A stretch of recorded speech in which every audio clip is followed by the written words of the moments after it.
4 लाइनें किसी अच्छे से गाने के साथ बज रही हैं, कुछ हो रहा है, तो वो क्विट्स जो होता है वो हमारे अंदर डोपामिन का संचार करता है और हमें ये लगता है कि अंदर से अच्छा सा लग रहा है। अच्छा महसूस जब होता है। अच्छा लगता है तो हम उससे अच्छेपन को अपने अंदर बार-बार फील करना चाहते हैं।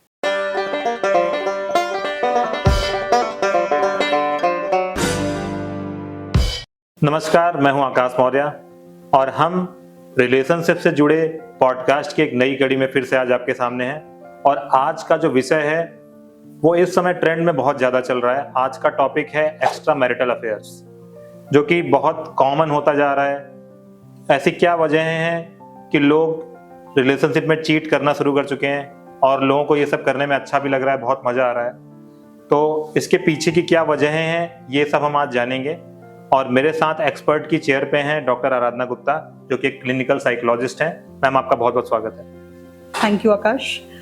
मैम, जैसा कि हम लोग ये देख पा रहे हैं इंस्टाग्राम पे, सोशल मीडिया पे बहुत ज़्यादा ये सब ट्रेंड कर रहा है और बहुत कॉमन हो गया है जो एक्स्ट्रा मैरिटल अफेयर है इस समय। तो ऐसा क्या रीज़न है कि ऐसे क्या कॉमन वजहें हैं जिससे एक्स्ट्रा मैरिटल अफेयर जो है वो इतना ट्रेंड में आ गया है? आकाश, आपने जो प्रश्न पूछा है वो बहुत ही इस समय का ट्रेंडिंग क्वेश्चन है, क्योंकि मैं एक चीज़ ये देख रही हूँ कि मेरी क्लिनिक में विजिट करने वाले कपल्स अक्सर चीटेड कपल्स आते हैं। अक्सर वो कपल्स आते हैं जो खुद चीट कर रहे होते हैं, उनमें से किसी एक की विजिट होती है। या फिर इन सब केसेस को देखते हुए एक चीज़ मैंने देखी है कि आजकल जो कपल्स होते हैं जब वो किसी एक्स्ट्रा रिलेशनशिप में चले जाते हैं तो एक तरीके से वो इंटीमेट एनिमीज हो जाते हैं, यानी कि आपस में ही अंतरंग शत्रु। शत्रु शब्द का इस्तेमाल मैंने इसलिए किया है कि जब हम एक रिलेशन में रहते हुए किसी दूसरे रिलेशन में कंफर्ट ढूंढना शुरू कर देते हैं तो वहां से हमारा जो अपने ट्रू पार्टनर के प्रति जो एक इमोशन होता है वो कहीं ना कहीं सेकेंडरी हो जाता है, और जो बाहर किसी के प्रति हमारी भावनाएं डेवलप होती हैं वो प्राइमरी इमोशंस बन जाते हैं। कहीं ना कहीं हम अपने पार्टनर का बुरा नहीं चाहते हैं, लेकिन कहीं ना कहीं हम अपने पार्टनर से एक इमोशनल डिस्टेंस पे आ जाते हैं। आपने बात की है इसके पीछे कारण क्या काम करते हैं। कारण की बात करें तो ऐसे संबंध शुरू होते हैं तो उनके पीछे अक्सर किसी प्रकार का डिससेटिस्फैक्शन मैरिड लाइफ में, किसी प्रकार की कमियां दोनों के रिलेशन में, और कई बार आकर्षण का नियम भी काम करता है। यानी कि कभी कभी बहुत से कपल्स एक्सपेरिमेंट के तौर पर भी अब ये करने लगे कि चलो ये करके देखते हैं, जबकि देखा जाए तो एक रिश्ते में रहते हुए दूसरे रिश्ते में जाना कहीं ना कहीं दुगने तनाव का कारण है, क्योंकि आपको दोनों ही जगह में से एक जगह बहुत सारी चीज़ों को छिपाना होता है। और इसी कारण ऐसा होता है कि आप भावनात्मक और शारीरिक रूप से दोनों ही थकते हैं, क्योंकि देखा जाए तो भावनाओं को आपको बहुत ही तोड़ मरोड़ करके अपने एक पार्टनर के सामने देना होता है, और दूसरे के सामने जिसके साथ आप जुड़े हुए हैं वहां पर कहीं ना कहीं आप कंफर्ट फील करते हैं, तो आप उतना भी रिस्क लेने को तैयार हो जाते हैं। अगर हम मुख्य कारणों की बात करें तो मुख्य कारणों में एक दूसरे से भावनात्मक दूरी, अकेलेपन का एहसास। कई बार ऐसा होता है दोनों में से कोई एक बहुत बिजी हुआ, कोई एक की अवेलेबिलिटी नहीं है, या दोनों ही बहुत ज़्यादा बिजी हैं और बिजी रहते रहते दोनों ही मानसिक रूप से कहीं और जाके कनेक्ट हो गए, क्योंकि जब घर आ रहे हैं तो इतना थके हुए हैं कि एक दूसरे को समय नहीं दे पा रहे हैं, तो बाहर ही सुकून तलाश लिया। इसके अलावा एक दूसरे के प्रति आकर्षण की कमी, और बहुत बड़ा कारण है सोशल मीडिया पर आजकल इसे इतना इजीली परोसा जा रहा है कि लोगों के को मानसिक तौर पर ये बहुत इजी लगने लगा है। इट्स ओके, कोई बात नहीं, ये तो मॉडर्न ट्रेंड है। तो इस वजह से आज जिन मुद्दों पर लगातार कभी भी क्वेश्चंस उठते हैं, लंबी लंबी बहस होती है, उन मुद्दों पर जैसा ही ये एक मुद्दा है कि देखा जाए तो जो भारतीय परंपरा है वो कहीं ना कहीं अब पिछड़ रही है। पहले हमारे में तलाक और ये सब चीज़ें बहुत ज़्यादा गलत मानी जाती थी, लेकिन अब क्या हो रहा है, कई बार इसे मजाक के विषय में भी देखा जाता है। लोग कहते हैं नीला ड्रम लाल ड्रम, ये वो, है ना। तो बेसिकली होता क्या है कि वो मजाक का भी विषय है, लेकिन बहुत सीरियस मुद्दा है कि ये अपराध की तरफ भी कहीं ना कहीं लोगों को खींच रहा है। अच्छा, मेरा नेक्स्ट क्वेश्चन ये है कि जैसे जरूरी नहीं कि फिजिकल रिलेशंस हों, इमोशनल रिलेशनशिप भी हो सकती है। तो क्या जितनी फिजिकल रिलेशनशिप घातक है उतनी ही इमोशनल भी घातक है?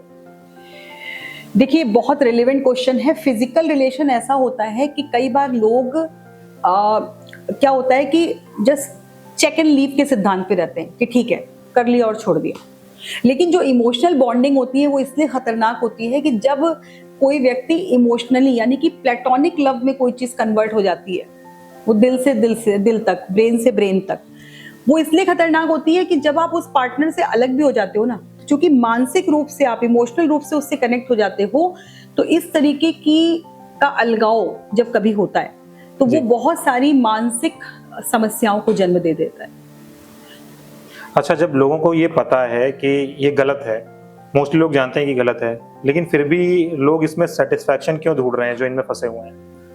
देखिए, होता क्या है, आपने चाहे लव मैरिज की हो या आपने चाहे अरेंज मैरिज की हो, शादी में जब बहुत हर चीज का बड़ा मॉडर्न रूल्स बन गए हैं। लोग कहते हैं कि चलिए हम एक दूसरे को चेक कर लेते हैं और वैलिडेशन देख लेते हैं एक दूसरे का। जैसा कि क्वेश्चन आपने पूछा कि जब पता है कि गलत है तो क्यों हो रहा है ऐसा, क्यों पता है कि गलत है, लेकिन होता क्या है कि हम शादी के कुछ समय बाद एक्चुअली अपने रिश्ते का बहुत अच्छी तरीके से डायसेक्शन करना शुरू कर देते हैं, उसकी चीर फाड़ शुरू कर देते हैं। और जब ये होता है तो रिश्ते की कमियां भी सामने आती हैं। जब दो लोग एक दूसरे के साथ कंफर्टेबली रहना शुरू करते हैं तो फिर वो एक दूसरे के साथ बनावटी व्यवहार नहीं करते, वो जैसे होते हैं वो वैसे रहते हैं जी। और कई बार अक्सर ऐसा होता है कि जब एक रिश्ते में हम बहुत कंफर्टेबल होते हैं तो उसके प्रति लापरवाह हो जाते हैं, बिल्कुल, ये सोच के कि ये तो मेरा है ही है। और वहां जाकर के कई बार हम कुछ चीजों को और ज्यादा तवज्जो दे देते हैं और कुछ चीजों को हम सेकेंडरी कर देते हैं। वहीं से कई बार शुरू होती है इमोशनल बैकलॉग, जो ब्रेन से शुरू होते हैं, फिर एक थॉट की तरह आते हैं, फिर एक सोच की तरह बनते हैं और सोच के जाल में फंस के कई बार हम उन चीजों में के डार्क साइकोलॉजिकल वेब में घुसते चले जाते हैं और जाकर के उन चीजों का हिस्सा बन जाते हैं। तो मैम, आपको लगता है कि जैसे कई सोशल मीडिया प्लेटफॉर्म्स पे जाइए तो आपने देखा होगा कि इस तरीके के कुछ पोस्ट मिल जाते हैं, लाइक इंस्टाग्राम पे जाएंगे या कोरा पे जाएंगे तो ये सब चीजें वहां पर प्रमोट की जा रही हैं, तो आपको क्या लगता है कितना बड़ा हाथ है सोशल मीडिया का इस पे? देखिए, अगर हम सोशल मीडिया के बारे में बात करें तो सोशल मीडिया के पहले एक मुद्दा उठा था कि महिलाएं जितनी ज्यादा फाइनेंशियली इंडिपेंडेंट हो गई हैं वो उतनी ज्यादा अपने डिसीजंस लेने के लिए स्वतंत्र हो गई हैं। तो कुछ समय पहले तक इस पॉइंट को बहुत सशक्त पॉइंट माना जा रहा था रिलेशनशिप में चीटिंग का, कि लोग जो है बाहर आराम से भाई इजीली एक्सेसिबल लाइफ हो गई है, तो उनको लगता है कि अगर हमारी फाइनेंशियल डिसीजंस हमारे हाथ में, हम सिर्फ अपने हस्बैंड पे डिपेंडेंट नहीं है। तो ऐसे में क्या हो रहा था कि बहुत सारे कारण, एक बड़ा कारण ये भी बन के उभरा है, लेकिन इससे भी बड़ा कारण बन के उभर आया है कि जब आपके सामने सैकड़ों एग्जाम्पल ऐसे रखे होते हैं जिन एग्जाम्पल में आपको लगता है कि अरे ये तो बहुत आसान है, तो आप बड़े आराम से उस काम को करने के लिए धीरे धीरे अपने को मानसिक रूप से जो है, क्योंकि आजकल क्या हो गया है, एक तरीके का, मतलब जैसे कहते नहीं, फैंटेसी सिंड्रोम, कि हम हर चीज को सामने से भी जीना चाहते हैं, मन के अंदर भी जीना चाहते हैं जी। जो लाइफ हमें हमारे पार्टनर के साथ नहीं मिल रही है, अगर उस तरीके का अप्रूवल, उस तरीके की थोड़ी सी फैंसी टाइप की लैंग्वेज, थोड़ा सा कुछ कहते नहीं है एक्स्ट्रा टाइप का इमोशन सबको कहीं बाहर से दिख रहा होता है, तो कई बार क्या होता है, मना करते करते करते भी हम उसे कैच कर लेते हैं। Exactly. और फिर वो धीरे धीरे हमारी प्रेजेंट साइकी का एक हिस्सा बन जाता है और हम उसमें एंजॉय करना शुरू कर देते हैं। यही इसीलिए मैंने ये बोला कि सोशल मीडिया, कहीं ना कहीं सोशल मीडिया प्लेटफॉर्म, इसीलिए मैं उसे घातक मानती हूँ। हर उम्र का व्यक्ति अपनी अपनी तरह से उससे कुछ कुछ चीजें ऐसी उठा रहा है जो उसकी प्रेजेंट लाइफ के लिए बिल्कुल ठीक नहीं, और इसमें कोई भी शक नहीं है कि इस तरीके के जो चीटिंग के केसेस बढ़ रहे हैं, इस तरीके की चीजें जो हम बड़ी जल्दी किसी और की तरफ आकर्षित होते हैं, तो वो कंटेंट तो कहीं ना कहीं से हमारा ब्रेन रिसीव कर रहा है ना जी। और जब वैसे 4 लाइनें किसी अच्छे से गाने के साथ बज रही हैं, कुछ हो रहा है, तो वो खुद से होता है, वो हमारे अंदर डोपामिन का संचार करता है। बिल्कुल। और हमें ये लगता है कि अंदर से अच्छा सा लग रहा है, अच्छा, जब अच्छा लगता है तो हम उससे अच्छेपन को अपने अंदर बार बार फील करना चाहते हैं, और बार बार फील करने के चक्कर में कई बार क्या होता है कि हम इस तरीके के मूवमेंट्स का शिकार हो जाते हैं। और कभी कभी हमें रियलाइज भी होता है, बहुत सारे केसेस में रियलाइज भी होता है, और कपल्स आते हैं तो वो कहते भी है कि हमें रियलाइज हुआ तब तक थोड़ी देर हो गई थी, लेकिन अब हम इससे बाहर आना चाहते हैं। मतलब ये कभी कभी ऐसा लगता है कि वेकअप कॉल भी है। वेकअप कॉल भी है जी। वेकअप कॉल, जब आपको ये लगने लगे, खुश रहना गलत नहीं है, लेकिन सपोज अगर आपको अपना पार्टनर थोड़ा उलझा उलझा सा, थोड़ा खुश खुश सा, थोड़ा बदला बदला सा लगे, तो इसे आप वेकअप अलार्म भी कह सकते हैं कि शायद उसकी लाइफ में कुछ चल रहा है। इसका मतलब ये बिल्कुल नहीं है कि अगर आपका पार्टनर खुश है तो आप उसकी उस खुशी के पीछे संदेह करना शुरू कर दें, नहीं, बिल्कुल नहीं करना चाहिए। लेकिन अगर कुछ महीनों, कुछ हफ्तों तक ये स्थिति बनी हुई है कि आपके उसी प्रकार के बर्ताव में, जब वो नाखुश रहता था या रहती थी और अब वो खुश है, अब वो सेटिस्फाइड है, अब वो अपने में खुश है, और तो हो सकता है कि उसका कारण हो कि उसने खुद में खुश रहना सीख लिया हो। हर कारण गलत नहीं होता। हो सकता है कि उसका कारण हो कि उसने किसी हॉबी में अपने को डाला हो, और हो सकता है कि उसका कारण है कि उसकी लाइफ में किसी ने नॉक नॉक कर दिया हो। तो अब चूंकि हम इसी कारण पे बात कर रहे हैं, तो मैं उसी कारण पर जोर दूंगी कि there is a great possibility कि कुछ नया उसकी लाइफ में घटित हो रहा हो। तो ये वेकअप जो है वो अलार्म भी होता है, बदला हुआ व्यवहार। तो मेरा नेक्स्ट क्वेश्चन ये है कि अगर एक बार ट्रस्ट टूट गया तो ये दोबारा रिकवर हो सकता है? हो सकता है। ट्रस्ट एक्चुअली जब टूटता है तो उससे दोनों में से कोई एक बहुत अफेक्ट होता है, और ये सोचने लगता है कि मेरे साथ ही ऐसा क्यों हुआ। और फिर वो उसमें उसके कई फेजेस होते हैं। पहला फेज होता है मेरे साथ ऐसा क्यों हुआ। दूसरे फेज में वो अपने पार्टनर की लाइफस्टाइल और उसकी उन चीज़ों को खंगालना शुरू करता है जिनमें उसने बदलाव देखे थे। तीसरे स्टेज पे क्या होता है, उसे गुस्सा आना शुरू होता है, और चौथे स्टेज तक आते आते वो ये डिसीजन लेता है कि अब शायद हमें साथ नहीं रहना। लेकिन चौथे स्टेज पर आते आते अगर वो किसी एक्सपर्ट एडवाइस में चला जाता है, जरूरी नहीं, हाँ जरूरी नहीं कोई प्रोफेशनल हो, आपके परिवार में ऐसे लोग हैं जिनसे आप शेयर करें और वो उनके लिए गॉसिप का सब्जेक्ट ना हो, तो अक्सर वहां से एक सही सलाह आपके पास आ सकती है। और लोग कहते हैं कि कई बार कपल्स में बच्चे हो गए होते हैं तो लोग कहते हैं बच्चे हैं तो साथ में रहना है। तो बेसिकली अलग होना कोई सॉल्यूशन नहीं है, लेकिन ये थोड़ा सा कठिन होता है एक बार चीट होने के बाद में वापस उस चीज को एक्सेप्ट करना। साइकोलॉजिकली थोड़ा कठिन है लेकिन असंभव नहीं है। अगर हम ठंडे दिमाग से कन्वर्सेशंस करते हैं, कपल अपने को टाइम देते हैं, ज़रूरत पड़ती है तो मैरिटल काउंसलिंग पे जाते हैं, ज़रूरत पड़ती है तो किसी ऐसे व्यक्ति के साथ बैठते हैं, थोड़ा साथ में उन पॉइंट्स पर काम करने की शुरुआत करते हैं जिन पॉइंट्स की वजह से लगता है कि ऐसा हो चुका है, जैसे कि आपस में बात करना, एक दूसरे पर धीरे धीरे ट्रस्ट डेवलप करना, एक दूसरे के साथ में समय बिताना, एक दूसरे को सुनना सीखना, एक दूसरे के जो भी बर्नआउट पॉइंट्स होते हैं उन्हें अवॉइड ना करना। तो शायद हम धीरे धीरे अपने रिलेशनशिप को रिपेयर कर सकते हैं।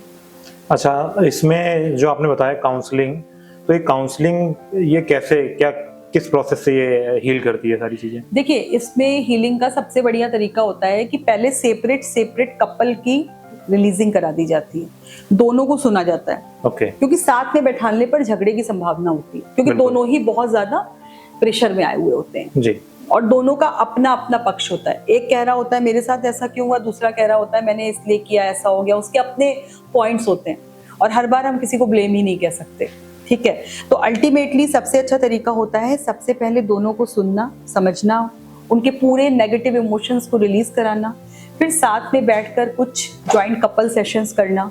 कपल सेशंस में हम उन्हें रेमेडीज बताते हैं, टिप्स बताते हैं, उन्हें इम्प्लीमेंट कराते हैं, साथ में कुछ अच्छे सेशंस कराते हैं जिसमें एक दूसरे को आप सामने आमने फील करना सीखें, एक दूसरे से कह सुन लें, और वहाँ पर हम एक न्यूट्रल पर्सन की भूमिका में होते हैं।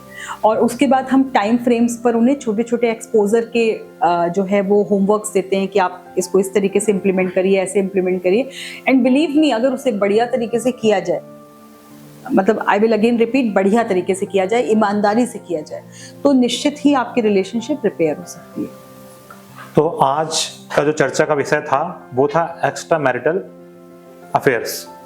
तो ये इतना ट्रेंड में आ चुका है, बहुत धीरे धीरे कॉमन होता जा रहा है, वेस्टर्न कल्चर से निकल के अब ये इंडिया में धीरे धीरे बहुत ज़्यादा फैल चुका है। तो इसी पे हमारे पॉडकास्ट था जिसमें हमने बहुत सारी चीज़ें, बहुत सारे क्वेश्चंस ऐसे किए जिनका हमें एक आंसर एक एक्सपर्ट से मिला। तो आई होप कि आपको ये पॉडकास्ट अच्छा लगा होगा। तो ऐसे कोई अगर आपको लगता है कि आपको ये किसी को शेयर करना चाहिए तो आप उसको शेयर करिए, ताकि किसी की रिलेशनशिप बच सके। Thank you very much.